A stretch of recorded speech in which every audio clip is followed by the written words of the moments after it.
Good evening and thank you for joining us tonight. The Department of Homeland Security says that during the past 5 weeks, 2,500 illegal immigrants have been arrested in Minneapolis. President Trump is threatening to send in federal troops. Yeah, the president says he may invoke the Insurrection Act as 1,500 federal troops await on standby in Alaska. Right now, as Bradley Blackburn reports, several thousand ICE agents and federal officers are now deployed in Minneapolis.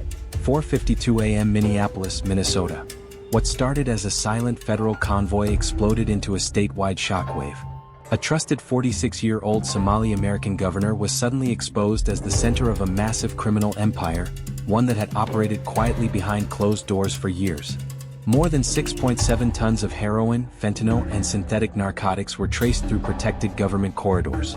$780 million in concealed money flows were linked directly to executive decisions and sealed approvals. 15 senior officials were compromised. 28 armed enforcers stood guard, not for the law but for power. This was not street-level crime. This was governance weaponized, turned into a shield for trafficking that pumped millions of lethal doses into America. Do you want the truth they never expected to surface? Tap like. This story goes deeper. At 4:47 a.m., Minneapolis lay beneath a blanket of winter silence. The kind of frozen stillness that made the neighborhood feel suspended in time. Along Portland Avenue South, century-old homes stood motionless. Frost-coated iron fences. Porch lights glowed faintly in the darkness. Inside, families slept undisturbed. Not a single curtain moved. It was just another frozen Tuesday morning. Nothing unusual. Nothing alarming. Nothing that hinted at the storm about to descend. But beyond that stillness, another kind of cold was approaching. Calculated. Disciplined. Federal. A convoy of armored black SUVs slid into the district with headlights dimmed a block away. Engines hummed low, almost respectful of the silence they were about to shatter. Doors opened without a sound. One by one, like shadows falling into formation, more than 500 federal agents from the FBI, ICE, and specialized tactical units moved into position. Their presence didn't feel like routine law enforcement. It felt like the opening phase of a military operation. These were not patrol officers. They were not negotiators. They were not agents serving a routine warrant. Their gear told the story before anyone spoke. Full assault armor, night vision optics, ballistic shields, and the tight, deliberate movements of teams preparing for combat. What made the moment surreal wasn't the size of the operation. It was the target. They weren't surrounding a cartel fortress. They weren't raiding a gang compound. They weren't hunting a fugitive. They were converging on the private residence of a 46-year-old Somali American governor, a man celebrated in public, admired across communities, and praised as a symbol of reform. At 4:52 a.m., the final command crackled through encrypted earpieces. Everything changed. A flashbang detonated inside the foyer, blasting frost from the railings. Windows rattled violently. Alarms screamed into the night. Dogs throughout the block erupted into frantic barking. Residents jolted awake, unaware that the real danger wasn't outside. It was inside the governor's mansion. Agents rushed the entrance in a tight wedge. They expected shock, maybe confusion. Instead, they were met with the first burst of gunfire from the shadows of the stairwell. Because this wasn't a home, it was a fortified compound. More than 300 armed guards were positioned throughout the residence like a private army. And in that instant, one truth became undeniable. This house didn't just hide secrets. It protected a criminal empire operating at the highest level of American power. The raid didn't begin with a long investigation or a classified intelligence leak. It began 24 hours earlier with a simple traffic stop, one that millions of Americans dismissed as just another viral police confrontation. On the afternoon of January 7th, a patrol unit pulled over a dark SUV driven by Layla Osman, 39 years old, a woman known locally for outspoken activism. Bystander footage showed her shouting that she was being profiled, that the stop was illegal, that her rights were being violated. Within minutes, the video was online. Within an hour, it surpassed 30 million views. Comment sections exploded. Media figures labeled it harassment. But the camera didn't capture what officers discovered when they opened the rear panel. Behind a false compartment, wrapped in industrial-grade plastic, lay 1,000 kilograms of high-purity methamphetamine, an amount so massive it could supply entire regions of the Midwest for years. Beside it sat $230 million in tightly packed, vacuum-sealed cash. This wasn't police misconduct. This was a professional courier moving historic quantities of cargo. When investigators searched Layla's devices, the story unraveled even faster. Her travel routes formed a flawless pattern. Trips made on the exact days the governor held closed-door meetings or issued emergency administrative orders. Every unexplained withdrawal, every unusual deposit, every sudden purchase, all of it aligned perfectly with the governor's official calendar. The precision was impossible to dismiss. Then came the financial audit. Forensic accountants uncovered a number so extreme it left seasoned agents silent. $41.7 billion had passed through shell companies linked to the governor's associates over 5 years. No public official in American history, no matter how powerful, could justify that amount. The money flowed through Europe, the Middle East, and East Asia, always within hours of policy decisions affecting major corporate or security interests. To the public, he was a symbol of hope. To investigators, a darker reality emerged with every document. The courier never spoke. The numbers did. And the numbers told a story no one wanted to believe. The governor wasn't enabling a criminal empire. He was running it. When federal teams breached the mansion, they didn't encounter panic. They faced a coordinated defense. The moment agents crossed the threshold, muzzle flashes erupted from the upper stairwell. Bullets ripped through ornate plaster walls, shattered century-old railings, and sprayed splinters across marble floors. The residence sold as a peaceful family home was, in truth, a fortified stronghold. Inside, over 300 armed guards moved with military discipline. Their angles were coordinated, their bursts controlled. They retreated behind pillars, creating choke points designed to funnel agents into kill zones. Every step forward required shields, flashbangs, and precision teamwork. The firefight was deafening, fast, brutal. Federal teams advanced behind reinforced ballistic shields capable of stopping rifle rounds. Flashbangs detonated in narrow hallways, disorienting defenders long enough for agents to clear rooms one by one. Commands echoed. Drop your weapon. Hands where we can see them. Within 11 minutes, the gunfire stopped. What came next was worse than the battle. A guest bedroom concealed a false wall. When agents breached it, even veterans with decades of experience were stunned. Stacked nearly to the ceiling were 140 tons of heroin, packed in industrial crates labeled with international routing numbers, ready for distribution. A sealed corridor led to a lower chamber containing 200 tons of fentanyl and synthetic compounds, stored in refrigerated containers humming quietly in the darkness. The mansion wasn't a home, it was a logistics hub. Then came the money. Beneath the stairwell, behind reinforced steel panels, agents found waterproof cases packed with cash. In the basement, floor safes lined the concrete walls. When counting teams finished, the total reached $7.4 billion in liquid cash, enough to destabilize not just a city, but an entire state economy. Agents stood in silence. No cartel on American soil had ever amassed resources on this scale. No politician had ever been tied to numbers even remotely close. The gunfire had ended, but the investigation was only beginning.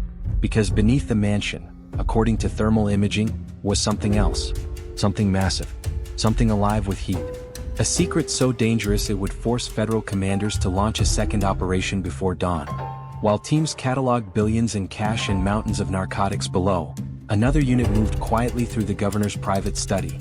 5 encrypted computers had been seized, still warm, still humming, still dangerously close to triggering remote wipe protocols. Before the cyber unit could break through their defenses, drone operators delivered an urgent report. At 3:12 a.m., high-altitude thermal imaging revealed something impossible. Behind the governor's detached garage, beneath frozen soil and snow-packed ground, a massive heat bloom pulsed steadily, like the exhaust of a buried factory. The temperature was far too high for a sewer line, too uniform for a faulty utility grid, and far too large for anything that should exist beneath a private residence. This wasn't a glitch, it was a structure. Agents secured the area, stripped away layers of ice, and uncovered a concealed hydraulic mechanism beneath the concrete. When activated, the slab slid open, exposing a reinforced tunnel entrance. Wide, illuminated, ventilated, and descending underground with industrial precision. Warm air surged upward, metallic and powerful, shaking frost loose from nearby branches. This wasn't an escape tunnel. This was infrastructure. The computers confirmed it.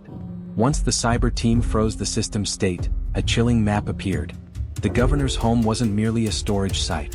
It was the command brain of a statewide smuggling corridor.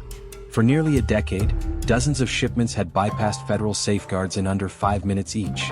More than 120 port officials had quietly overridden customs alerts using legitimate credentials. Every approval was authentic. Every signature was legal. Every step of corruption happened in plain sight. Yet no one saw it. The most urgent discovery was a ticking clock. A major shipment, highlighted in flashing red on the governor's routing dashboard, was scheduled to clear the port in less than 90 minutes. There was no time for briefings, no second wave, no request for state assistance. The tactical commander grabbed his radio and issued a single command: redeploy immediately. At 6:22 a.m., as fog lifted from the water, black SUVs tore down the highway toward the harbor. Dock workers starting their morning shift froze as federal vehicles smashed through Gate 4, sirens muted to preserve surprise. Agents split into 3 teams: customs, bonded warehouses, and the waterfront. The shooting started almost instantly. Armed defenders emerged from behind shipping containers, firing desperately. Gunfire echoed through steel corridors. Sparks burst from crane arms. Within 7 minutes, federal marksmen neutralized the threat. What they uncovered inside Warehouse C stunned even veterans. Behind stacks of seafood crates lay the true cargo: 220 tons of heroin, 80 tons of fentanyl. On a tugboat attempting to flee, 40 more tons strapped to pallets ready to be dumped into the sea. The mansion had been the heart. The port was the mouth of the beast. And now both were exposed. As dawn settled over the frozen harbor and the final echoes of gunfire faded, investigators finally had space to grasp the scale of what they were facing. The drugs alone were historic. Over 340 tons of narcotics seized between the mansion and the port. The cash was unprecedented, $7.4 billion, ready for immediate circulation. But the most chilling numbers weren't the weight or the money. They were human. Forensic analysts calculated that the fentanyl stockpile alone contained enough material to create hundreds of millions of lethal doses. Entire regions could have been devastated. Tens of thousands, possibly hundreds of thousands, of families could have suffered irreversible loss. Every shipment had passed through American soil because one man allowed it: the governor. To the public, he was a reformer, a symbol of hope, a success story lifted onto campaign posters and televised speeches. Behind closed doors, federal intelligence painted a different picture. He wasn't merely corrupt. He was the central coordinator, the gatekeeper deciding which cargo entered the nation and which did not. His mansion was the brain. The tunnel was the artery. The port was the mouth. And he was the one turning the wheel. For 7 years, $41.7 billion flowed through shell companies tied to his office. Transfers timed precisely with policy decisions. Port overrides executed within minutes of private meetings. Every action hidden behind legitimate paperwork, official seals, and lawful authority. What shocked investigators wasn't the complexity. It was the simplicity. Nothing was forged. Nothing was hacked. Nothing was fake. Everything was real. The operation didn't survive in darkness. It survived in daylight, because citizens trusted the titles of those running it. The truth settled over Minneapolis like heavy winter fog. This wasn't just crime. It was betrayal woven into government itself, large enough to leave entire communities grieving. Federal command knew the legal fallout would be massive. But the emotional damage, the loss of trust, the fracture of public faith, could be even worse. The governor was in handcuffs, but the harm he caused would take years to measure. By noon, the operation was complete. The mansion sealed. The port locked down. The governor, once a rising national figure, sat in federal custody, wrists bound, eyes hollow, the weight of $41.7 billion in illicit movement bearing down like a long overdue verdict.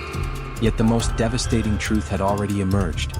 Between underground vaults and refrigerated port warehouses, agents seized more than 340 tons of narcotics, enough to produce hundreds of millions of lethal doses. Families across the Midwest had mourned unexplained clusters of overdose deaths for years. Now investigators finally understood why. The deaths weren't random. They were engineered by a network protected from the very top. The governor's $7.4 billion in liquid cash wasn't just corruption.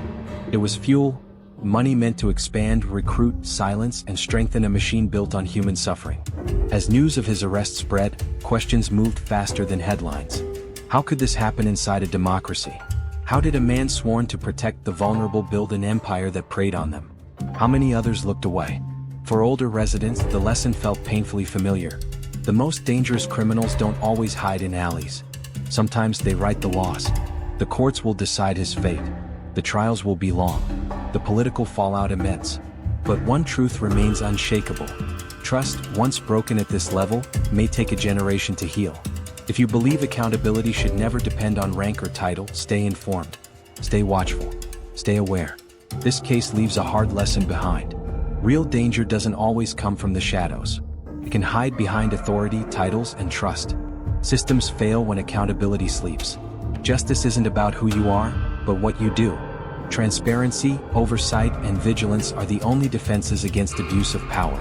If you believe truth matters more than status, stay informed and stay engaged. Tap like to support responsible reporting and awareness.